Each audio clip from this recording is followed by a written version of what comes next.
لله رب العالمين والصلاة والسلام على سيد الأولين وعلى آله وصحبه أجمعين.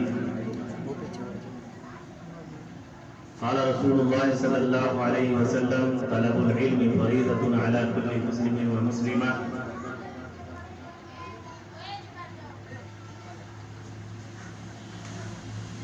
معزز ماؤں، محترم دوستوں اور بہنوں، آج مولانا قربان مظاہری صاحب کی دعوت پر آج آپ کے اسکول میں حاضری کا موقع ملا ہے.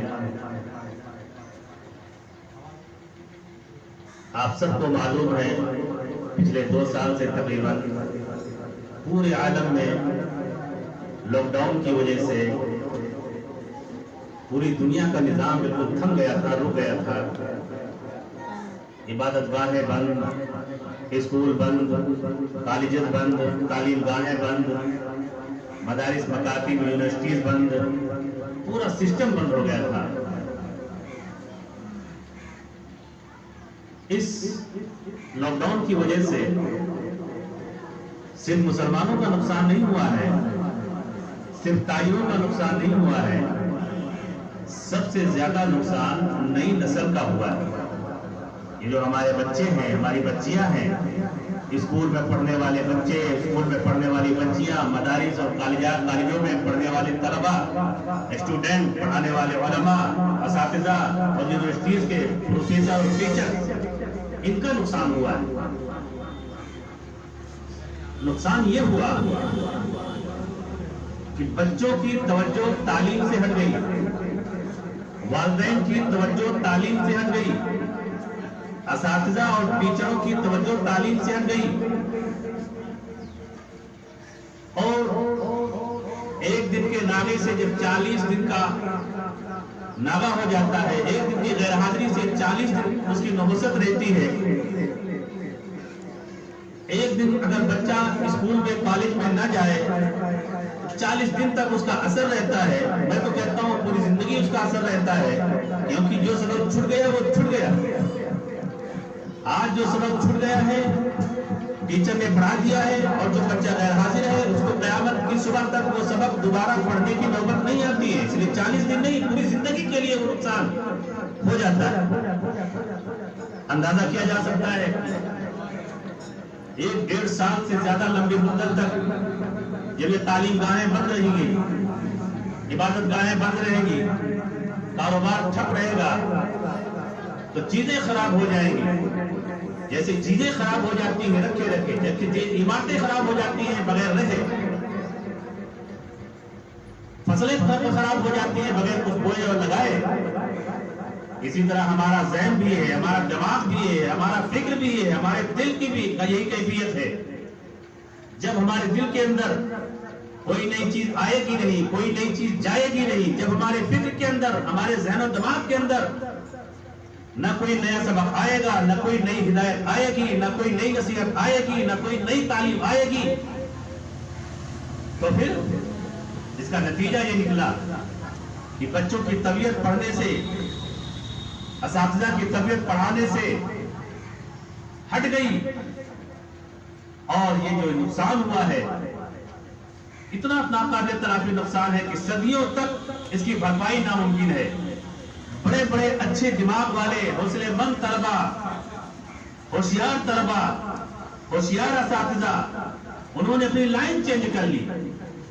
ذرا سوچئے، اگر کوئی بچہ 12ویں میں تھا یا اور کسی کالج میں کسی بھی درجے میں تھا، ہوشیار تھا، ہونہار تھا، اور بے روزگاری کے اور لاک ڈاؤن کے ان دنوں میں اس نے دوسری طرف اپنی توجہ ہٹا لی اور لگا لی،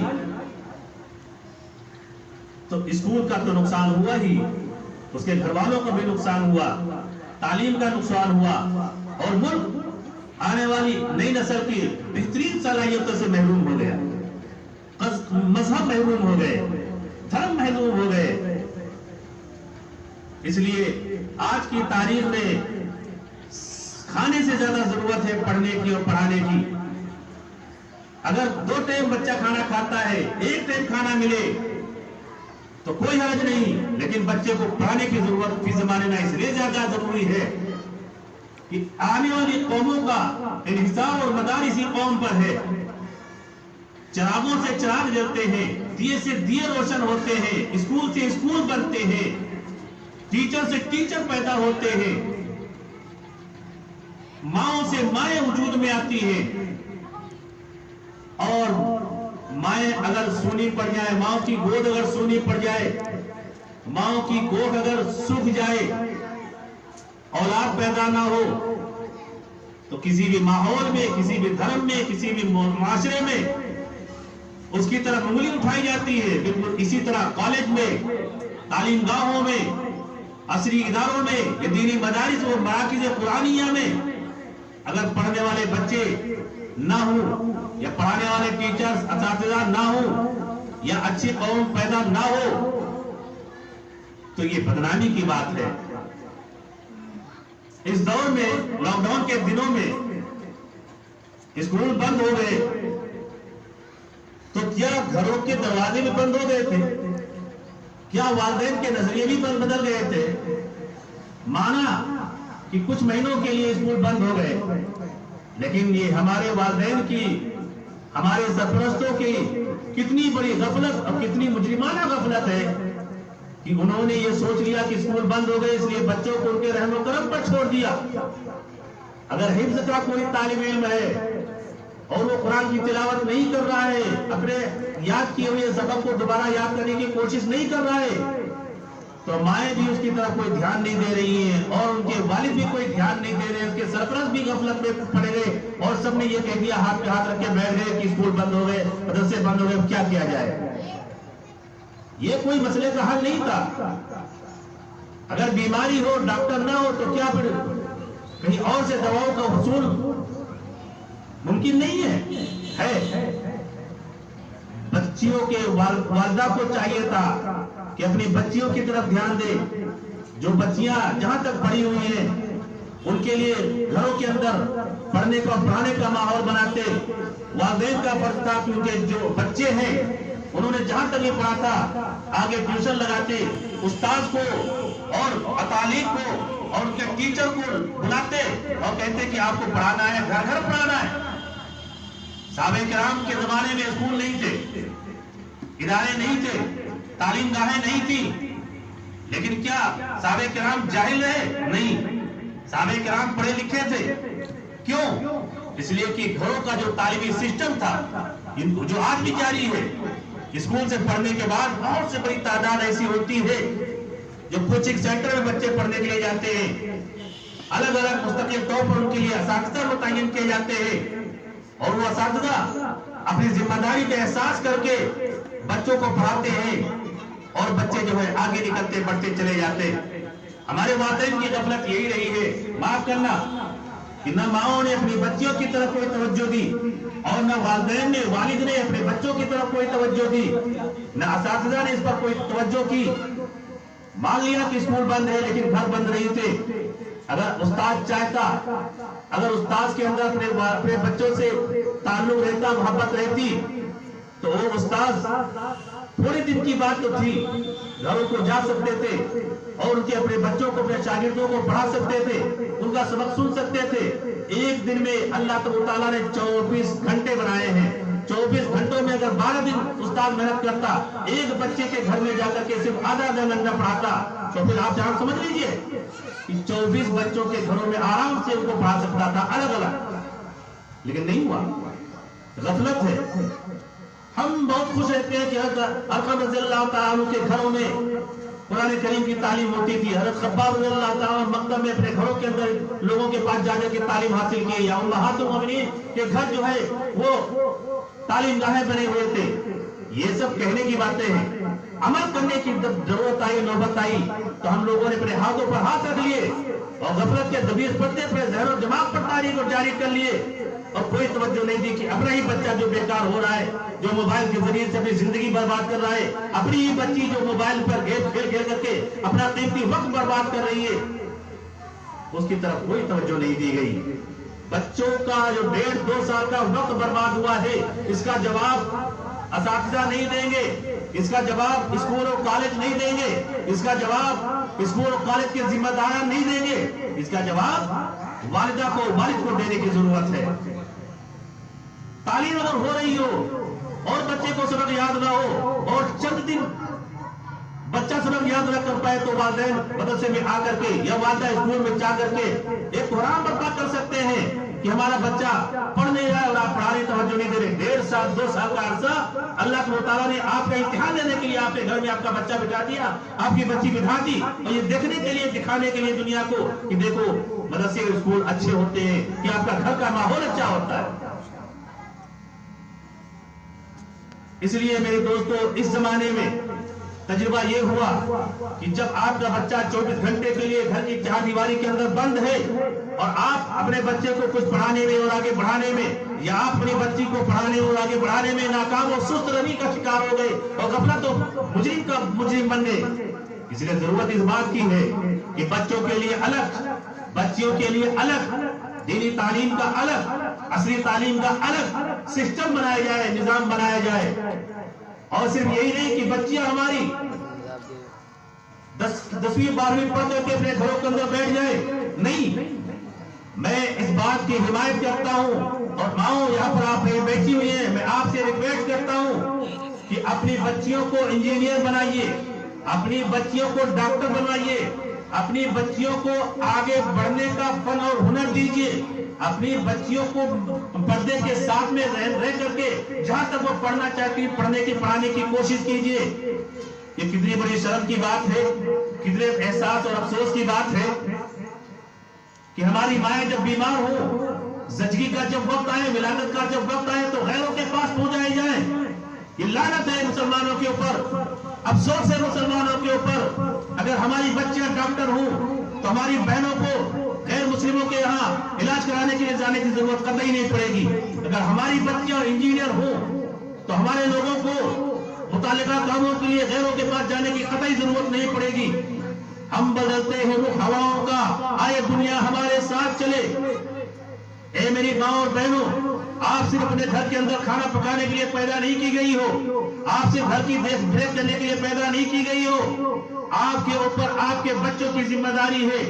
بچے چاہے بیٹا ہو یا بیٹی، آپ کی گود پہلا مدرسہ ہے، آپ کی کوکھ پہلا مدرسہ ہے۔ بچے کی سب سے پہلی تربیت ماں کی گود میں ہوتی ہے، بچے کی سب سے بڑی ٹریننگ ماں کی گود میں ہوتی ہے۔ اگر مائیں اچھی ہوتی ہے، مائیں دیندار ہوتی ہے، مائیں اللہ والی ہوتی ہے، اولاد بھی اللہ والی ہو جاتی ہے۔ مائیں اگر دنیا دار ہوتی ہے، مائیں اگر دولت کی طرف بھاگنے والی ہوتی ہے، مائیں اگر چمک دھمک والی ہوتی ہے، مائیں اگر فیشن پرست ہوتی ہے تو بچیاں بھی فیشن پرست بن جاتی ہیں۔ آپ کو دیکھنے کی ضرورت ہے کہ پانی کہاں مرتا ہے، آپ کو یہ توجہ دینے کی ضرورت ہے کہ حالات کہاں سے خراب ہوتے ہیں۔ پانی جہاں سے زمین سے ابلنا شروع ہوا ہے، اگر وہاں پر پہلی فرصت پہ اس کو نہیں دبایا گیا، اس کو سوراخ کو نہیں بھرا گیا، تو پھر آگے چل کر کے ایک ایسے حالات بن جائیں گے کہ آپ ہاتھی پر چڑھ کر کے بھی پانی کو عبور نہیں کر سکتے، پانی کو پار نہیں کر سکتے۔ فتنہ جہاں سے پیدا ہو وہیں پر دبانے کی ضرورت ہوتی ہے۔ ہمیں اپنے فکر کو قرآن کے مطابق، اپنی تعلیم کو قرآن کے مطابق، اپنی ہدایت کو قرآن کے مطابق، اپنے اسوہ کو قرآن کے مطابق، اپنے طرز زندگی کو قرآن کے مطابق بنانے کی ضرورت ہے۔ نہ قرآن ہمارے درمیان سے ختم ہوا، نہ دین ہمارے درمیان سے ختم ہوا، نہ اسلام ہمارے درمیان سے مٹا۔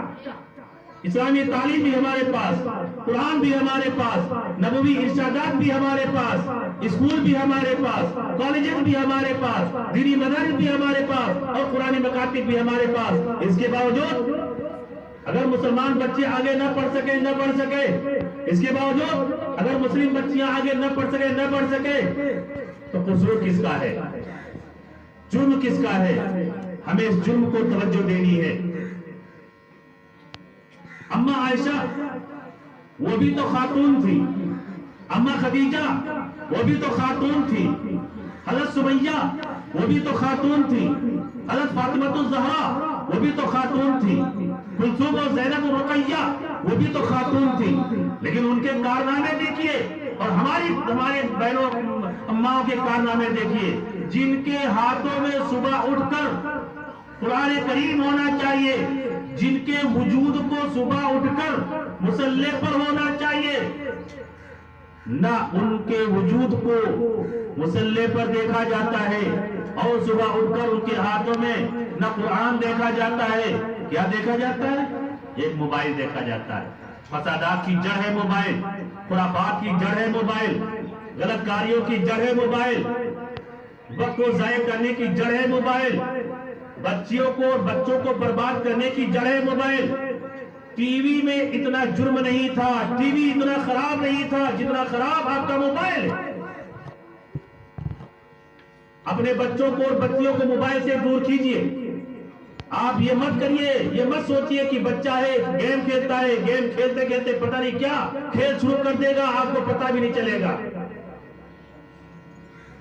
اپنی بچیوں کو پردے میں رکھنے کی کوشش کیجئے، اور جو چیز پردے میں رکھی جاتی ہے، پردے میں قیمتی چیز رکھی جاتی ہے، پردے میں روپے رکھے جاتے ہیں، پردے میں سونا چاندی رکھا جاتا ہے، پردے میں کھانا رکھا جاتا ہے۔ جو چیز جتنی زیادہ اہم ہوتی ہے اتنے اس کو پردے میں رکھا جاتا ہے۔ جو چیز بے پردے والی ہے، آپ دیکھیے اناج کو کوئی پردے میں نہیں رکھتا، آپ دیکھیے فصلوں کو کوئی پردے میں نہیں رکھتا، آپ دیکھیے باغات کو کوئی پردے میں نہیں رکھتا، آپ دیکھیے بازار میں کھانے پینے والی چیزیں کھلی رکھی رہتی ہیں۔ سن لیجئے میری بہنوں، اب تک دیہاتوں میں تو ایسا ماحول نہیں ہوا، لیکن شہروں میں ماحول ہو گیا ہے کہ گھر میں سالن پکا لیا اور بازار سے روٹیاں منگوا لی۔ یہ ماحول شہروں میں بہت زیادہ ہے، بہت زیادہ ہے۔ مائیں آرام پسند ہو گئی، مائیں آسان پسند ہو گئی، ماؤں کے اندر تن آسانی آ گئی، بہنوں کے اندر تن آسانی آ گئی۔ بازار کے کھانے کی نوست پر ایک چھوٹا سا واقعہ مجھے یاد آیا۔ سرہند میں حضرت مجدد الف ثانی کا مزار ہے، حضرت شیخ احمد سرہندی کا مزار ہے سرہند میں، پنجاب میں، اور دنیا کے بہت سارے لوگ، اللہ والے لوگ، تعلق رکھنے والے لوگ حضرت مجدد صاحب کے مزار پہ جاتے ہیں، سارے ثواب کرتے ہیں۔ مجدد صاحب کے بیٹے کا نام تھا خواجہ معصوم، غور سے سن لینا، خواجہ معصوم ابھی بچے تھے، چند سال کی عمر تھی، مجدد صاحب کے بیٹے تھے، اللہ والے کے بیٹے تھے، اتنے بڑے بزرگ کے بیٹے تھے۔ مجدد صاحب کے صاحبزادے حضرت خواجہ معصوم سرہندی رحمت اللہ علیہ چھوٹے چھوٹے بچوں کے ساتھ میں مسجد کے باہر کھیل رہے تھے، اور نمازی نماز پڑھنے کے لیے آ رہے تھے۔ نمازی اندر تھے، ان کے چپل جوتے باہر تھے۔ اچانک حضرت خواجہ معصوم سرہندی رحمت اللہ علیہ کھیلتے کھیلتے ان چپلوں کے پاس پہنچے، اور کچھ چپل دائنی طرف اٹھا کر کے سلیقے سے رکھے، اور کچھ چپل بائیں طرف اٹھا کر سلیقے سے رکھے۔ تمام چپل جوتے دائیں اور بائیں بہت سلیقے سے رکھ دیے۔ نماز ہوئی، نماز پوری ہوئی۔ نماز کے بعد جب خواجہ معصوم کے والد حضرت مجدد الف ثانی رحمت اللہ علیہ مسجد سے نکلنے لگے تو لوگ پیچھے پیچھے اور مجدد صاحب آگے آگے۔ اچانک حضرت مجدد صاحب کی نظر پڑی چپلوں پر، دائیں طرف چپل رکھے ہوئے، بائیں طرف چپل رکھے ہوئے، سجے کھبے دونوں طرف چپل بڑے سلیقے سے رکھے ہوئے۔ مجدد صاحب بڑے غصہ ہوئے اور غصے میں فرمایا کس نے یہ حرکت کی ہے؟ تو بچوں نے کہا کہ آپ کے بیٹے معصوم میاں کی یہ حرکت ہے۔ حضرت نے فرمایا کہ جلدی سے چپلوں کو آپس میں ملا دو۔ چنانچہ دائیں چپل کو بائیں، بائیں کے چپل کو دائیں والے چپلوں سے ملا دیا گیا۔ لوگوں نے کہا حضرت صاحبزادے نے تو اچھا کام کیا تھا، انہوں نے تمام لوگوں کے، تمام نمازیوں کے چپلوں کو بڑے سلیقے سے، بڑے طریقے سے دائیں بائیں سلیقے سے رکھ دیا تھا، اس سے تو ان کا سلیقہ پتہ چلتا ہے، اس سے تو ان کے گھر کی آپ لوگوں کی تربیت کا اندازہ ہوتا ہے۔ حضرت نے فرمایا تم نہیں سمجھو گے، تم نہیں سمجھو گے، جو کچھ میں نے دیکھا ہے وہ تمہیں بتاؤں تو تمہارے پیروں کے نیچے سے زمین نکل جائے گی۔ لوگوں نے کہا حضرت کیا ہوا؟ بچے نے ایسا کون سا قصور کر دیا؟ حضرت مجدد الف ثانی رحمت اللہ علیہ نے فرمایا کہ معصوم میاں نے جو چپل جو جوتے دائنی طرف رکھے تھے وہ لوگ جنتی ہیں، اور جو چپل جو جوتے بائیں طرف رکھے تھے وہ لوگ جہنمی ہیں۔ اس لیے میں نے جب دیکھا تو میں نے فوراً چپلوں کو آپس میں ملوا دیا کہ کہیں بائیں والوں کو پتہ نہ چل جائے اپنے بارے میں جہنمی ہونے کا، دائنے والوں کو پتہ نہ چل جائے اپنے آپ کو جنتی ہونے کا۔ جن کو پتہ چل جائے گا کہ جنتی ہیں، ان کا نام جنت میں لکھا گیا ہے، وہ احساس برتری کا شکار ہو جائیں گے اور عبادت کی طرف سے کاہلی پیدا ہو جائے گی، سستی پیدا ہو جائے گی، ان کے اندر تعلی اور کبر و گھمنڈ پیدا ہو جائے گا۔ اور جن لوگوں کا نام، جن لوگوں کو اپنے چپل جوتے بائیں طرف دکھیں گے، بائیں طرف نظر آئیں گے، وہ احساس کمتری کا شکار ہو جائیں گے، ان کی طبیعت نماز میں نہیں لگے گی، وہ ان کا دل دعاؤں میں نہیں لگے گا، وہ پریشان ہو جائیں گے۔ اس لیے میں نے نہیں چاہا کہ کوئی پریشان ہو، اور میں نے نہیں چاہا کہ کوئی اور مزید زیادہ تکبر و گھمنڈ میں مبتلا ہو۔ یہ کس کا واقعہ ہے؟ 4 سال کی عمر ہے اس چھوٹے سے بچے کی، جو حضرت مجدد صاحب کے صاحبزادے ہیں، نام ہے خواجہ معصوم سرہندی رحمۃ اللہ علیہ۔ حضرت مجدد الفسانی رحمۃ اللہ علیہ نے اپنے پیر کو، ان کے پیر کا نام ہے خواجہ باقی باللہ، غور سے سن لینا میری بھائیوں بہنوں، ان کے پیر کا نام ہے خواجہ باقی باللہ، جو دلی میں رہتے تھے اور بہت مشہور بزرگ گزرے۔ حضرت مجدد الفسانی رحمۃ اللہ علیہ نے ایک خط لکھا، اور خط میں اپنی خیریت اور عافیت لکھنے کے بعد اپنے بیٹے کی یعنی معصوم سرہندی کی اس کیفیت کو لکھا، اس واقعے کا تذکرہ کیا، اور یہ لکھا کہ حضرت میں اپنے اس بچے کی بڑی ہوئی کیفیت سے پریشان ہوں، اس کی کیفیت ابھی سے یہ ہے، آگے چل کر کیا ہوگا میں تو ابھی سے یہ سوچ سوچ کے پریشان ہوں۔ اس لیے اللہ کے واسطے میرے بچے پر کچھ کرم کیجئے، کوئی نظر رحمت کیجئے، کوئی مشورہ دیجئے کہ اس کی جو یہ کیفیت ہے کہ جنتی کو چہرے سے دیکھ کے پہچان لیتا ہے، یا جہنمی کو چہرے سے دیکھ کے پہچان لیتا ہے، یا جنتی کو اس کے چپل اور جوتوں سے پہچان لیتا ہے، اس کی یہ کیفیت اگر ختم نہیں ہوئی تو لوگوں کی زندگیاں پریشان ہو جائیں گی، جیرن بن جائیں گی۔ تو حضرت خواجہ باقی باللہ رحمۃ اللہ علیہ نے جواب لکھا، خط کا جواب لکھا، اور فرمایا کہ اپنے بچے کو میرے پاس بھیج دو۔ چنانچہ حضرت شیخ معصوم سرہندی رحمۃ اللہ علیہ کو دلی بھیج دیا گیا۔ عمر کتنی ہو گئی ہے؟ صرف 5 سال۔ یہ واقعہ ہے 4 سال اور 5 سال کے درمیان کا۔ 5ویں سال چھوٹے سے ننھے سے بچے کو مجدد الفسانی رحمۃ اللہ علیہ کہاں بھیج دیتے ہیں؟ دلی۔ کہاں سرہند ہے؟ یہاں پنجاب میں، کہاں دلی؟ اور وہ بچے کی کتنی ہے؟ 5 سال۔ خواجہ صاحب کو وہاں بھیج دیا تعلیم کے لیے، تربیت کے لیے، ٹریننگ کے لیے۔ حضرت خواجہ معصوم جب وہاں پہنچتے ہیں، ان کے پاس رہتے ہیں، کھیلنے کودنے کی عمر ہے۔ میری ماں اور بہنوں ذرا سوچو، کیا آپ اپنے 4-5 سال کے بچے کو، اپنے 4-5 سال کے جگر کوچے کو، اپنے 4-5 سال کے نور نظر کو اتنی دور بھیج سکتی ہیں؟ نہیں بھیج سکتی۔ یہ دل گردہ چاہیے، یہ حوصلہ چاہیے۔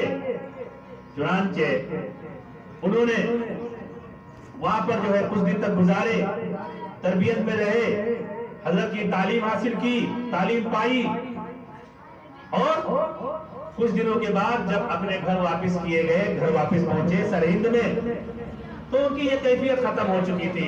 میں بات بتانا چاہتا ہوں میری بہنوں، دھیان رکھنا، میں ابھی بتانے کے لیے جو بات بتانے چاہ رہا ہوں وہ ابھی بات آئی نہیں ہے، بازار کے کھانے کی نوسط بتا رہا ہوں۔ خواجہ معصوم سرہندی رحمۃ اللہ علیہ جب واپس اپنے گھر پہنچے تو ان کی وہ کیفیت ختم ہو چکی تھی۔ وہ کسی کو چپل تو چپل چہرے کو دیکھ کر کے نہیں بتا پاتے تھے کہ یہ شخص جنتی ہے، جہنمی ہے۔ تو حضرت مجدد الفسانی رحمۃ اللہ علیہ کو بڑا تعجب ہوا، اور خط لکھا کہ حضرت یہ کجمہ کیسے ہوا، اس کی اس کیفیت کو آپ نے کیسے ختم کیا؟ ہمارے تو بس کا کام نہیں تھا، آپ نے یہ کام کیا ہے، اس لیے مجھے بھی بتا دیجئے۔ تو حضرت نے جو جواب لکھا، میری بہنوں کو جواب سننے کا ہے۔ حضرت نے فرمایا کہ میں نے آپ کے بیٹے کو اپنے گھر کا کھانا نہیں کھلایا، بلکہ میں نے